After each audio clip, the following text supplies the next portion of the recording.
Situation Room. This is Kenya's biggest conversation on the June. It's 7 after 9 and into the final conversation this hour, and we'll get into that just as we do.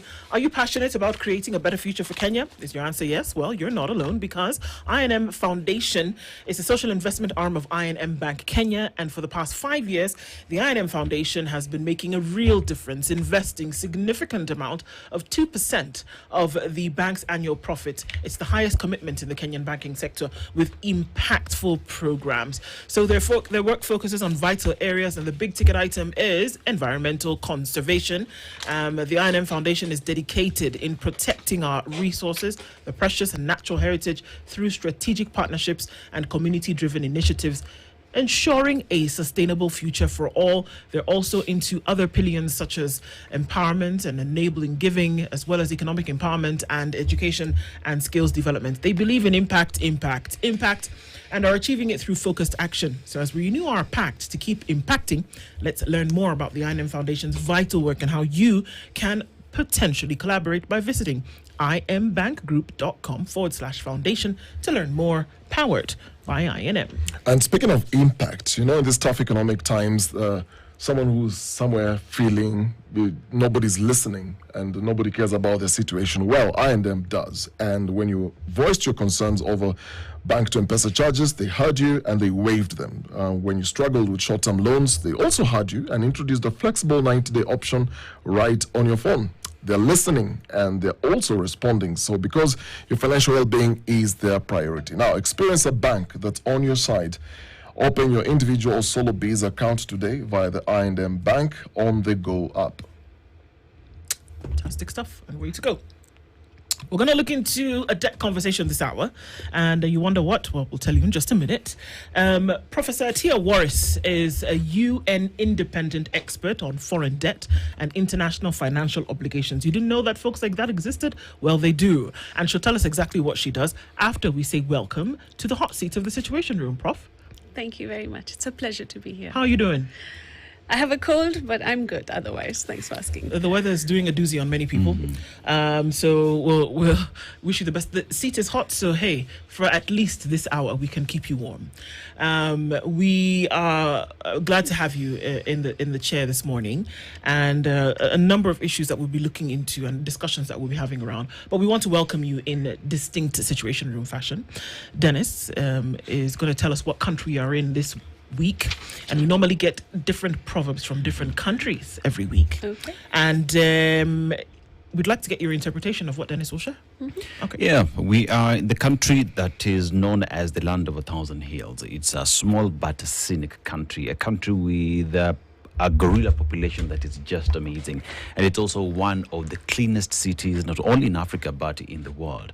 It's a country that also had a genocide in 1994, which changed the trajectory of the country. Right now in Rwanda, they are just Rwandese. They don't call each other with their native languages, and the country is Rwanda. Now, the proverb that comes from Rwanda is, what comes from a neighbor only arrives after the rain has stopped. What comes from a neighbor only arrives after the rain has stopped. What do you make of that? Well, so many different things. But if I think about finance and debt and taxes, for example, then sometimes when things are extremely heavy, if the rain is really heavy, then even if people want to help, sometimes they cannot, and they have to wait until things lighten, not only for you, but sometimes for themselves as well in that process. And I think in the same sense, governments should also not take too much, but wait for the rain to lighten before asking for taxes, for example. So being able to find that, that balance, helping each other and building together, but being aware of each other's circumstances, I think. Yeah, well put. Indeed. Finding the balance is one thing that we often do. We're having a conversation this hour about the burden of the debts of nations. And when we talk about that, then we talk about debt as being the first charge for very many nations when it comes to then livelihoods and the protections of those. So those are some of the conversations we get into this hour. But first of all, we're curious, what does an independent expert, a UN independent expert, do? Yours is specifically for foreign debt and international financial obligations. But then how do we select? Oh, wow. So there are about 40 experts around the world that are selected for between 3 and 6 years. One term is 3 years. You do a maximum of 2 terms. And they are on different topics, and they're housed at the Human Rights Council. And there are other advisors around the world, but this particular set of advisors that are called independent experts or special rapporteurs report to both the General Assembly every year as well as the Human Rights Council every year on a combination of issues, on a topic within their fields of specialization of their choice. But at the same time, countries can ask them to come in and give technical advice. So I've done a variety. So you do what are called thematic reports, you do country visits or technical visits, but you also write letters to different stakeholders across the world, global leaders, in order to sort of highlight issues that you see are really pressing, and then hope that those governments and or institutions will pay attention or have a conversation with you to try and make things a little bit better. And the focus of each of our mandates, so there'll be food, there's health, there's education, and then there's me, foreign debt and international financial obligations. And the idea is to always have a lens on vulnerability of people, living standards of people, well-being, and of course human rights. Sure. Well, so one of those pressing issues that we look at that surely must have made its way into any one of the letters or any one of the papers that you've done, or that would then form the basis for interrogation and questioning and conversation, is the issue of debt, foreign debt. And we can just focus on the African continent and, look at the country where we are in today. Foreign debt is the one thing that serves as a thorn in the flesh. And as though it is not enough, we somehow seem to find ourselves in every new fiscal year getting on to more debt. And even as we look at it, the first charge on any income for any country, constitutionally and otherwise, is debt. And it leaves very little after then recurrent expenditure for any kind of development. So, is it possible, and I guess that would be the first question, and then before we even look at obligations, is it possible to have a situation whereby there is a healthy relationship between development and debt, specifically for Africa? Oh wow, healthy relationship. I don't know. The rain is falling. It has not cleared yet. All the spaces, from what I can tell right now. But I'll tell you that there's always supposed to be a trade-off, and every financial decision that a country makes is always trading off with another decision. And so I always tell people it's going to be a suboptimal compromise, but we have to find a point when the rain is light enough for everybody to go in and out and move around, as it were. So when I look at debt and development, some of the conversations I've had at global level is about making sure that development and going further into poverty is not compromised by debt repayments. And these are public statements that have been said by many member states across the world. The one that comes to mind right now is, for example, Germany. 2 years ago, the German government made a statement during my presentation to the Human Rights Council and have been very consistent. They said, you mustn't allow debt repayments to compromise human rights, and development is, of course, the right to development. So very much part of it. So you have to find the balance, but you have to have the stakeholders in the game being willing to come to the table. So if I give you the example of Zambia, when Zambia was having a financial crisis, it took them 4 years to renegotiate their debt, but Ukraine took 4 months. So there are conversations around why are stakeholders so willing to come to the table for one type of country and not another. And I have to tell you that there were allegations of discrimination and potential racism in some of those conversations between why it's so quick for some and so slow for others. Because how is the country at war able to leverage so quickly? But if you come back down into Africa as well, so Zambia took 4 years. So can you imagine the kind of financial stress the people on the ground must have been going through? We're not even talking about development. We're talking about survival, and we're talking about people not moving backwards into poverty. And during COVID, we already had a deepening of poverty. We had more people going down into poverty, more people living on $1 a day and below. So we have a serious problem even in the world right now when we're trying to figure out how to keep people at a position. I mean, you look at, global finance generally speaking, and you can demystify this if it's not true. You've talked about financial stress, survival for the country that you mentioned, but is the global debt architecture designed to keep poorer nations trapped in these endless cycles of dependency? Because there are those few then who benefit from this sort of structure. Yeah, so there's two types of debt. There's, Kenya knows Eurobond, for example, Yes. right? So there's private debt, which is the debt that high net worth individuals put into a pot and then use a mechanism that is an investment agency like BlackRock, right? And then invest into a country upon request or upon negotiations. So that's private debt. That's like the Eurobond one. And I'll tell you immediately, there are no global rules or regulations on private debt. You will never know who is the person who's contributed to the pot. You wouldn't even know if it is your CEOs of your big companies here or your global leaders or presidents who maybe have invested into those pots. But those are the pots that are out there. And then these pots are put together, and then there you have your Eurobond. But Eurobonds are in dollars, right? So that's just what they're called. But there's no laws or regulations on who contributes, how they contribute, who they are, how much they're going to make out of it. So then all you see is the rate of interest they negotiate. So I'll give you an example of Angola, because I was there last year.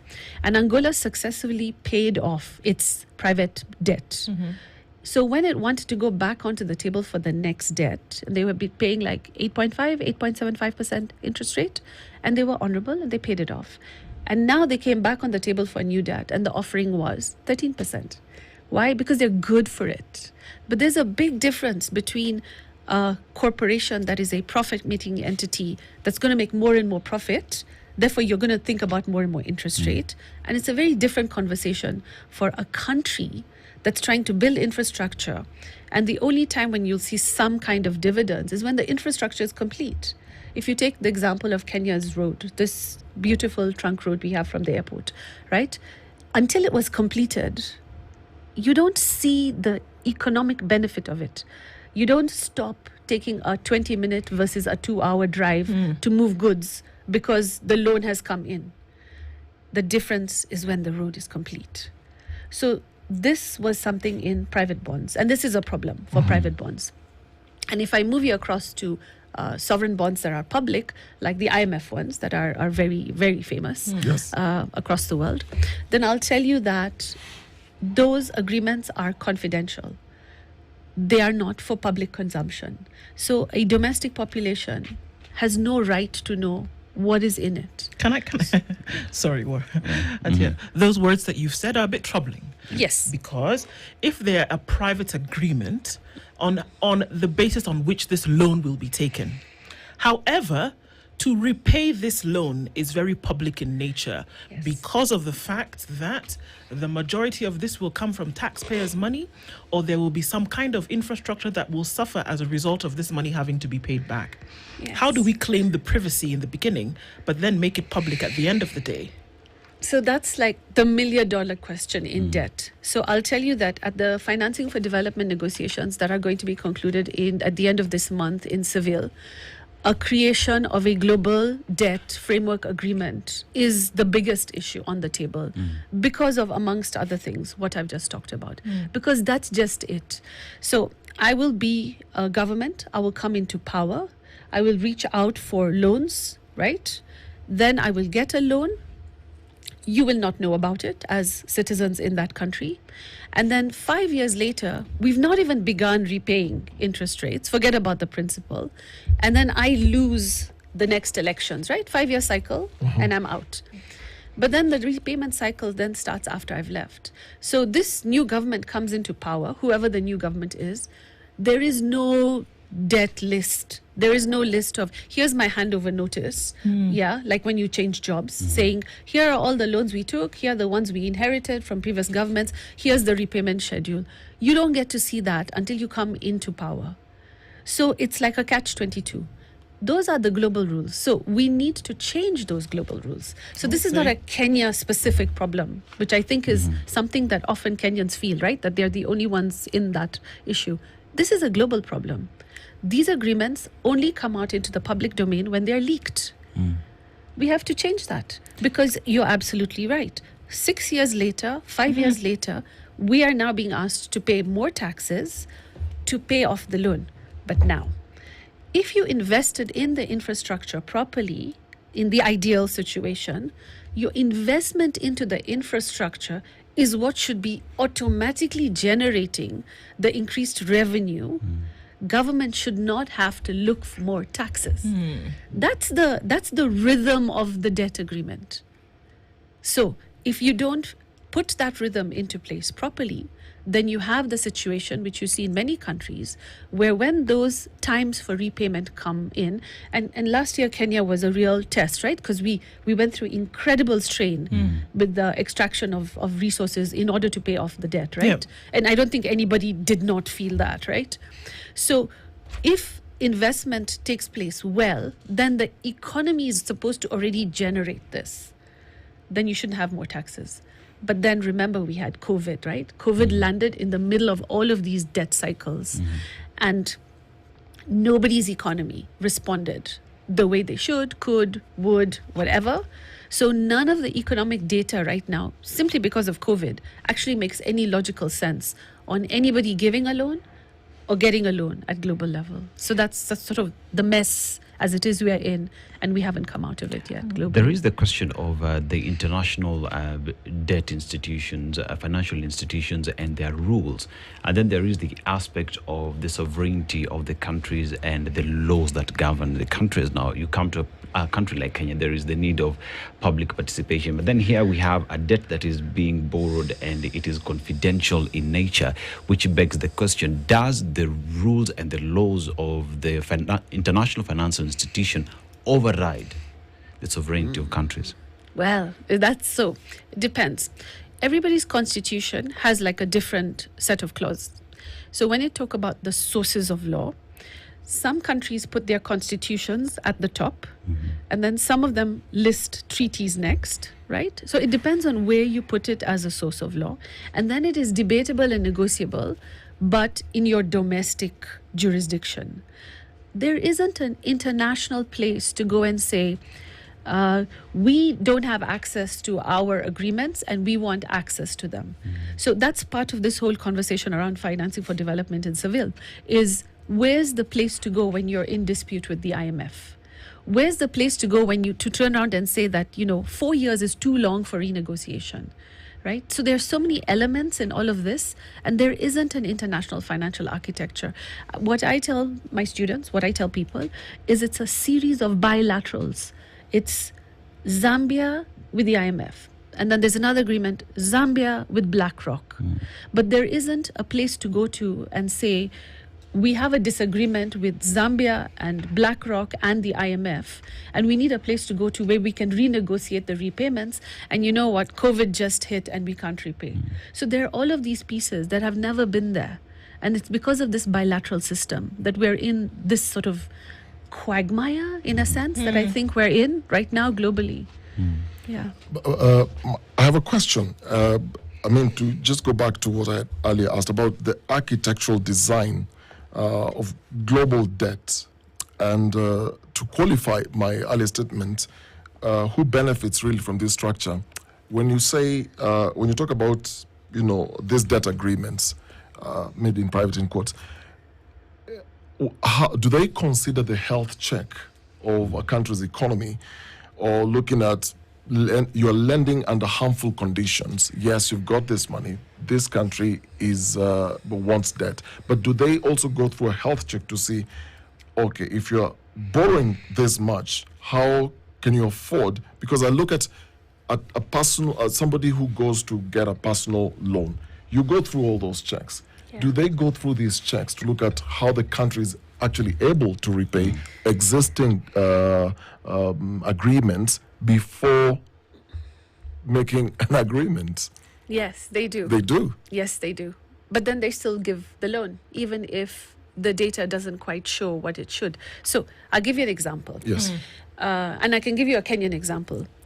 Kenya has a population of about 18 million that voted in the last election. But our taxpayer base for income tax, right, for direct income tax, is about 6 million. And those that actually submitted, I may be right or wrong, averages between 3.5, 4.5, some defaulting in millions. The question is if I'm the IMF and I'm giving a country a loan, then wouldn't I want the tax base to be widened? You would. But they don't actually ask for that. What they ask for is VAT. So the presumption is that the IMF or BlackRock really care about what rules you put in place in order for your country to develop and get better. The reality on the ground from what I see across the world is they want to know how quickly you're going to pay them back. The bank doesn't care which job you have. What it cares is that you can pay off your interest rate and pay off your mortgage, and then you get your house. In a sense, it's almost the same sense of thinking. Nobody cares whether you built the road properly. That is not what they care about. What they care about is, can you pay the interest rate? And the thing is when you're putting pressure on an economy, they don't start looking to see whether you widened your income tax base. What they look is, what's the easiest way for us to collect taxes? The easiest way, unfortunately, is indirect taxes, is what we call regressive taxes. Taxes on VAT, on ugali, on oils, because all you have to do is go to that one manufacturer or set of producers or shopkeepers who are already on your grid, and then you scoop. So what they care about then is the bottom line for them. For the IMF, yes. But it's dressed up as though it's kind of like a big brother kind of thing. Well, we'll lend you the money, but we want to make sure that, your taxes are up to scratch, you have an education policy that works, and that you're taxing more people. Is it pretense? I think they have a set of indicators which they try to follow. Yeah. But there's also, in a sense, it's also like a catch-22. They've already given you your loan, right? You need to pay it. If you didn't build X number of schools, you just need to pay it. Otherwise, here's the fallout of not paying back.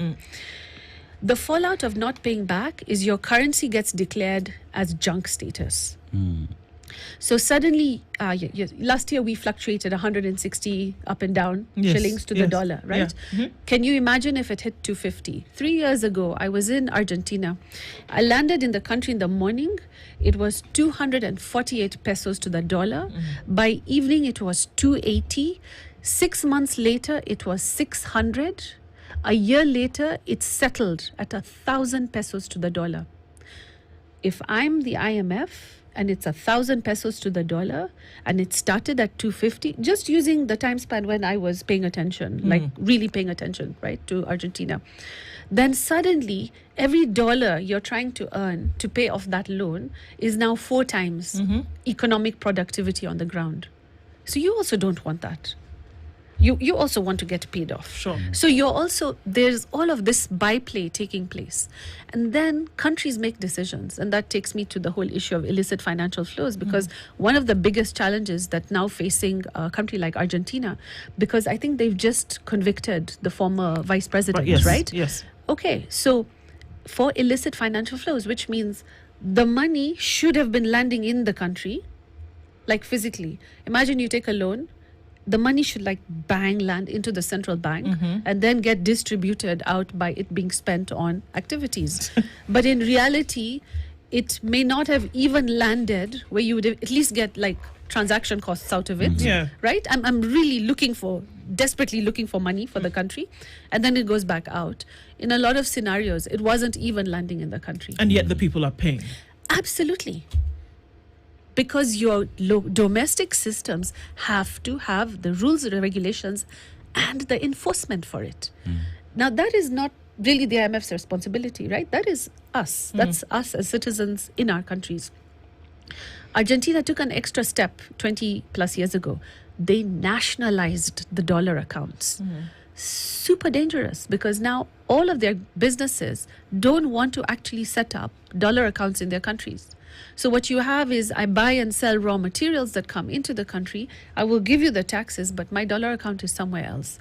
And the thing is, money for an economy has two things. One is the tax that gets scooped and taken up by government, right, to pay off debts and to do infrastructure.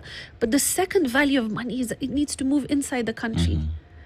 The moment you have the account outside, then you lose that value of somebody just doing business domestically. And for me, that is the biggest challenge now facing a lot of developing countries. Let's take a break at that point. And we're getting to... And that when they have these conversations, it's almost like the Untouchables. I remember that movie. People that you actually cannot touch. But from what I'm hearing, it's individuals who sit in a room and make decisions. When we talk about credit ratings, they're private companies who decide that they can set up an index and decide that you as Kenya, or you as Nigeria, or you as South Africa, this is what we've decided the SI unit is. And if you fall short of it, well then, too bad for you. But because we are the only ones who are one of the few who make these decisions, then we are revered, and then we become the untouchable ones, and then we decide how you look. And we can decide to then also give that report to these people who give you money or don't give you money, or decide what the interest rates will be, or decide whether you should have structural adjustment programs for them to give you more money. But it seems like a big boys club that sits in a corner of the world that makes these decisions, and we seem to keep accepting it. And so the question is, why? I think fear of change is probably my biggest answer. But also the vested interests are so incredible. So you can imagine, you mentioned the credit rating agencies. So I have good news, right? Like we should have some good news. Yes. So the African Union has set up a rating agency. Which African Union? The African Union. All right. Our African Union. Yes. Which is, frankly, it's genius, right? And the entire time they were setting it up, the only thing I heard in the global north is, well, who's going to use it? I'm like, no, you're going to use it. Because you have to take the risk and use it, because it's going to be the only rating agency that is going to be a public institution. So the big four, as they were, in the United States, there are no rules or regulations in the United States for credit rating agencies. So these 4 rating agencies that are only registered in the United States are registered as regular companies, research, whatever entities Yeah, it could they be are. Dennis and Sons. Yes. Yeah. Duda? Exactly. It could be anything, right? So the thing is that that's how they're registered. So who's regulating them? There's nobody to regulate them. But it's a little bit more complex than that. Rating agencies don't actually care much about the countries, because rating agencies started within the United States to rate companies, right? And when they rated companies, then they would be rating them for banking institutions to decide whether you could take a loan or not. Fast forward, they were now being asked to rate multinationals. So for them to rate multinationals, because remember, they are paid, this is their job. They had to rate the country to get to the branch in the country. For that multinational. Yeah, so they Okay. don't charge countries. This is like free service they do in order to get to where they're being paid for. So it doesn't even matter, but they're using the same matrices, they're using the same indicators. And if you go and you ask them, have you used human rights indicators? Have you used well-being indicators? UN DESA has just developed last year a multi-vulnerability index that was agreed upon by all the least developing countries and the SIDS. But they're not using it. And if you ask them, can you change? It's like coming to me as a researcher and saying, you've kind of made this index and this is how you measured your data, but could you change it? I'll at least tell you, okay, let me have a look at it, and then we'll get back to you. But they turned around and said it's too much work and it's too much effort to change it. So you're right. Why should we be using them? Why should we allow an international body, institution, investment group that's going to invest in our countries to turn out and say, here's what this private company says you're good for? Because that's what it is. That's like me trying to like simplify it without any reference to global rules. Right. Nobody turned around and said that we should only use them, but we are automatically only Just using them. Yes, and it needs to stop. No. And de-dollarizing is part of that same conversation. The world made a decision, I think, before any of these developing countries we're talking about were even independent, and decided that the global reserve currency was going to be the US dollar. And if you look at my letters, I've written a letter to the General Assembly talking about the need to have more than one currency that they deal with. Because you see, all this conversation we've been having till now has been pegged to the shilling to the dollar, the peso to the dollar. Because somewhere, somebody in a room, frankly, a bunch of men, Yes. because there were no women in those spaces, made this decision. And now we're dealing with the fallout. And you can see now the decisions of one country has these incredible repercussions on the rest of the world, because they're not protecting that reserve currency concept for us. There is this matter that you've mentioned in terms of the offshore accounts, and this money is not getting to the countries. And one would argue that because it is a regime against the other, assuming a regime gets in and says, according to the law of the land, these monies ought to have hit a public account in the country, and because they did not, we choose not to pay that debt because we never used it. What exactly would that do to an economy of a country? Wow. So remember I said it takes you about 5 years. So it depends on a debt cycle, right? Some debts are 15 years, some are 30 years. So let's assume it's like a 15-year debt, right? Like your 15-year mortgage for your house, right? So in those first 4 or 5 years, you're given a window to do the investments. But now imagine the human beings in the institutions globally. In 5 years, will they still be in the same docket? Who's tracking and tracing? Like, that's the human being, right? Like, I always go back to look to see where's the human being that negotiated. The presidents and the cabinet secretaries may not be the same anyway after 5 years. So who's doing the tracking and tracing? So you need a debt management office, and you need one that has access to the actual real data at a domestic level. And then you need to be able to have external watchdogs. Citizens need to be able to see it. But the situation we're in is you don't even know in some countries in the world if they've even got a loan, let alone if the loan has landed. So if you heard, I think it was Senegal. Senegal said he got into government and realized there was a whole bunch of loans he never knew existed. That is the normal scenario. Second normal scenario is when you have a change of political party, 90% chance the treasury is going to be empty. There you go. It's a change, so there will be nothing left. Yes, so you'll walk in thinking, oh, we just got a loan just before elections, so there should be like, the tranche should be running, but maybe it was used for political party campaign financing, which is also very common. So you'll come in and it'll be empty. But in some cases, illegal. Not some cases, it's illegal in It is all illegal cases. in all cases. Yes. And it seems to, however, be something that is out in the open, Prof, that it happens, because we wouldn't be talking about it if it was irregular. It is regular, it happens, but it is illegal. Yes. Here we are talking about, cases whereby you can borrow for development, or in the short term, you can borrow to fill a budget deficit. But it's short term. Yes. It's short term, and we're talking about to fill the gap between fiscal years. In Kenya, that's one where you can borrow, but the amount of money that we're talking about for the period of time is also very small, 3 months maximum. That's when you can borrow. But for the longer period of time, you can only borrow for development. Unfortunately, if we take the debts in a lot of countries, and we're not just talking about Kenya, and I keep going around the continent because it seems to be the same sing-song around the place, that if you take the debt that nations owe and you put it up on this big screen, and you want to split the screen between the debt owed and the development achieved, even if it is ongoing, you will not be at par. No, you will not. Now, in comes the question about odious debt. It's a very fancy word, sounds very sexy, we use it all the time. But what are we saying?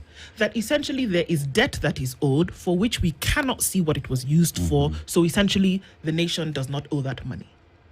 Yes, that is the argument. That's the argument around odious debt. Can nations actually sit up and say, well, we didn't use this money, so we're not going to pay for it? You yourself have said just a while ago that it's possible that loans were taken, but they did not actually, they were not domesticated, they were not domiciled. Yes. How do you deal with that? So I'm part of a global campaign, and I've written it in my reports to the General Assembly, to the Human Rights Council. We need to cancel debt. We need to cancel debt globally. And I say this with a lot of strength, but I have to tell you that it's super loaded, right? The challenge that I see facing most countries, if we break it down, is let's assume a country is 50 years out of independence. And let's throw in the fact that there's climate change, and then I'll talk about the Bahamas, right? Okay. So what you start to see is that the debt came in, nobody knows where it went, right? There's no effect on the ground. And if you throw in climate change, there may have been something that was built, but in the case like Bahamas, whole universities and hospitals got washed into the sea. Or you throw in things like carbon credits and things like that. Yeah, we can make this more fancy as we go along. And then you have this creation of carbon credits where you're like, oh, okay, you're polluting less than we are, so we'll pay you for that. But that means that the pollution still continues. So there's no real change. And so what I see is the development of what people are calling innovative mechanisms of debt, like debt nature swaps and debt climate swaps. So these are now becoming more current because the bigger budget structuring ones are not coming through. Big infrastructure debts are out completely. Nobody has the cash in the global north and or China now for that. So what you have is a situation where they're looking to fund projects and programs. And then there's thing called mitigation and adaptation, which is really interesting because mitigation means you're going to reduce the temperature back to something and you're going to drop the sea levels back to something. And I'll tell you that Cool the earth. Yes, but I sit in rooms with climate specialists and I only ask them one question. We're now on COP 28, 29, 30, right?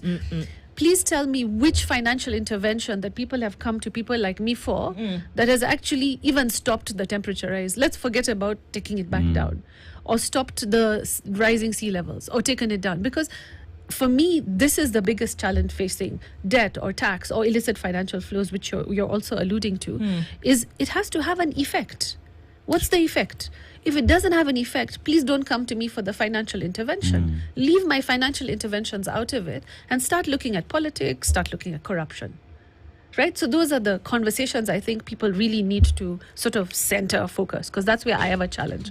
But if I take you to illicit financial flows, there are about 90 tax havens, overseas territories.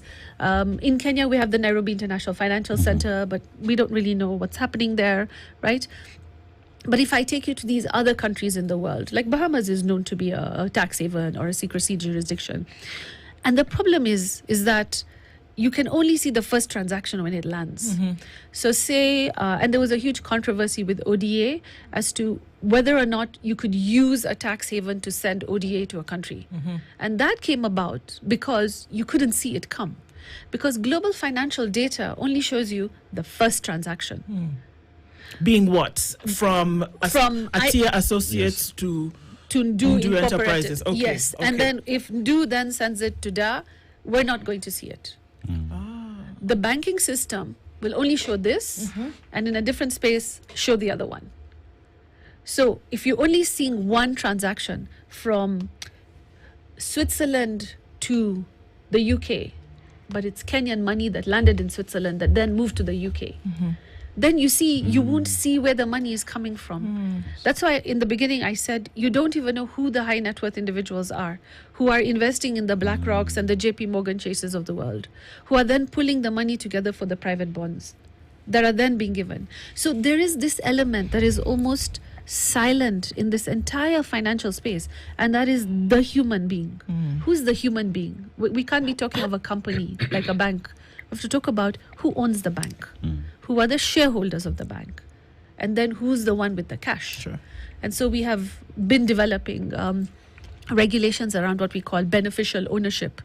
Laws need to be passed across the world that show you down to the human being. But we don't have beneficial ownership laws for the credit rating agencies.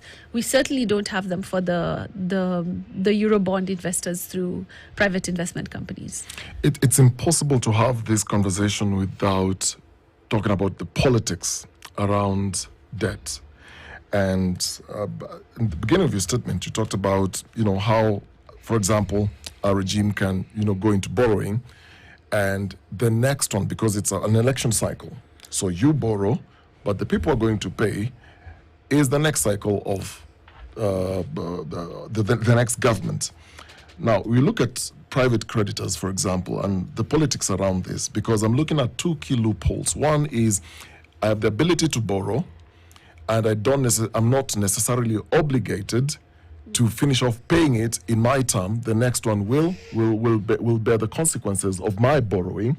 Two is the secrecy around it, that it's not too clear what exactly I'm borrowing for, but in comes to now repaying, now it's all clear, this is how much we owe.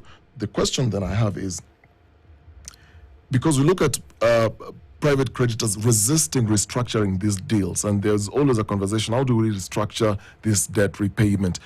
Should there be tools, or should there be a fair debt relief or mechanisms to compel the participants to say, hey, let's have a look at this once again, and there is a case here? Yes, of course. I fully agree that there is a case there, and we need to open up the space. But let me take you even further back.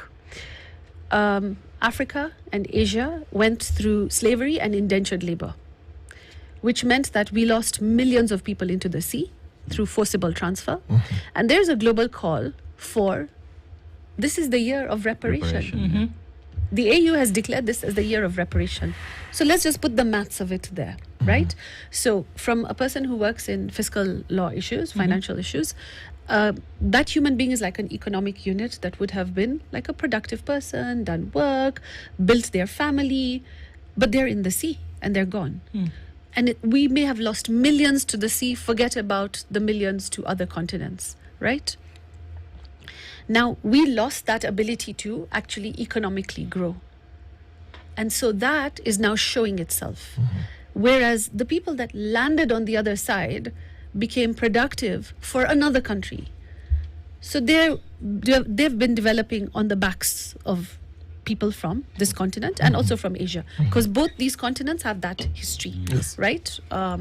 So now if you have this scenario taking place, and then I take you forward to this conversation around debt, then the question that comes up repeatedly is, when do we start the timer? When do we say we're ready? And remember that I'm the only professor of fiscal law on the continent. So we don't have people. We haven't had people who even understood the nuances. I remember when Kenya got independence, I think it's even in the school books, that we didn't even have a water and sanitation engineer for the city of Nairobi for like a super long time. So we've had to build our capacity, right, as a continent. So for 40 years, people have been taking advantage of us, or 50 years. And frankly, one person is not enough for 50 plus countries anyway. Right? So 1,000 hearts. Yeah. Yeah, but we're just doing this basic math all the time. I mean, for me, I just do here's the math that's facing us, right? Yeah. So now I take you to your question, is we now have a system of secrecy, and I'll tell you that it is public knowledge, it's published everywhere, that the United Kingdom's colonial office documents, they had a problem. They had some countries that asked for independence, and there were others that didn't. And they didn't know what to do with them. And so they offered this transaction movement as a way for them to make some money so that they wouldn't be reliant on the UK's social services. And so you have this scenario of a lot of countries.